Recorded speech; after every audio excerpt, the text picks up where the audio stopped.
Welcome back to Extra Dirt, the podcast designed to help you and your life group put down deeper roots relationally and spiritually. You know, as Dan looked at the Transfiguration with us in Luke this week, he unpacked a ton of stuff, and I just want to highlight a few things for you this week. First of all, one of the big things that we need to notice is that Moses and Elijah are there with Jesus in this Transfiguration. And Dan pointed out how this really ties together the entire Old Testament. You know, in the early church, Christians were not viewed as a religion separate from Judaism. They were looked at as like a cult, as a corruption of Judaism. But indeed, what the presence of Moses and Elijah does is it shows us that Jesus was the fulfillment. He was the completion of what God had been doing ever since the beginning. And if you want to, with your life group, look back even farther, you look back to Genesis chapter 3, and you find in the very beginning, when sin first happens, God gives this prophecy of a descendant of Eve who will overthrow Satan. It's a first glimpse at the crucifixion that is to come. And then everything else in the Old Testament is foreshadowing, really, Christ who is to come. And so we look at Christ not as something new and revolutionary, but as the natural fulfillment of everything that came before. In a sense, you might say that Christians today are the true Jews. Not in an ethnic sense that we're descended from Jews, but in the sense that we are the people who've adopted the religion that the Jews proclaimed and followed, this worship of Yahweh, of God, and all we have done is understood it in its completion. And so it's not like there's Judaism and then there's Christianity and they're not at all related, because Christianity really is the completion, if you will, of Judaism. It changes the way that we look, I think, at the Old Testament when we recognize this, that Jesus fits. He is the completion. He is where it was all heading.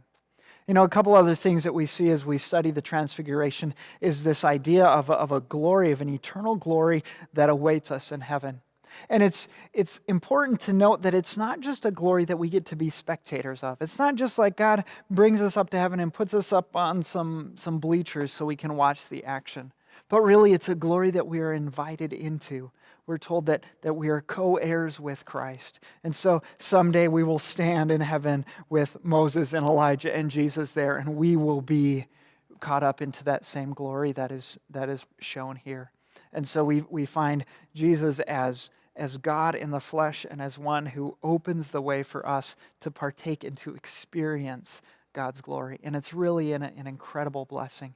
It takes much of the fear out of death when we look at things this way. It takes the sting out of death. And so as we see Christ in all of his glory, we remember that he is the completion of what was always there to come. As you come to the application questions at the end of your study guide, just keep in mind, here's what we're going for. We're not going for the kind of answer like, hey, if Jesus was coming back tomorrow, then I wouldn't go to work. Because work is a blessing. It's a gift from God. It's something that he wants you to do. But we all, in some ways, just because we assume we have tomorrow and next week and next year, we do things that upon closer consideration probably aren't really worthwhile pursuits of our time. So if I myself was to sit down at my kitchen table alone for 6 hours a day and do jigsaw puzzles, that would probably be a waste of time. But you also have to consider that circumstances change the criteria for what you might consider a waste of time. For example, there was a puzzle tournament here last Saturday. And so if you came and you spent 6 hours with your friends competing in this puzzle tournament together, that could be a very, very valuable use of your time. 6 hours of puzzle alone, bad idea. 6 hours of puzzle with friendship, enjoying the relationship and encouraging those that God has put in your life, good idea. And so you just want to be wise in the way that you spend your time. Not like we make these unilateral rules like no puzzles, they're evil, or never watch TV, or never play video games because it's a waste of time. Because honestly, 2 hours with my friends playing video games could be the thing that brings us together relationally. And so you want to think in terms of things that last forever. Things like God and God's Word and the people that God has created. You see, all of us have eternal souls. And so time spent pouring into those lives is time well spent. So we encourage you to consider the things that draw you away from people, away from God, and away from relationships. As you think about ways to make your life group click a little bit better, I want you to consider food in a different way. And we've talked about food before as a tool for making your atmosphere feel more close and more comfortable. It gives you something to do with your hands. But this week I want you to consider that food is something that we do that fundamentally builds intimacy. You know, I was watching Downton Abbey because my wife and I watched the show, and a couple episodes ago, there was this kind of controversy that came up, is what does the family do with this famous singer?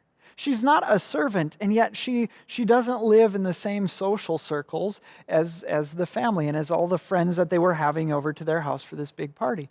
And so the singer was going to sing for them, and they had great respect for the singer, but they didn't think that she really belonged at their table, because the table is a place where people are together, where intimacy is built, and where relationships are founded. And so to exclude this woman was really just a natural function of them being in different worlds. And it wouldn't be right or comfortable to include her.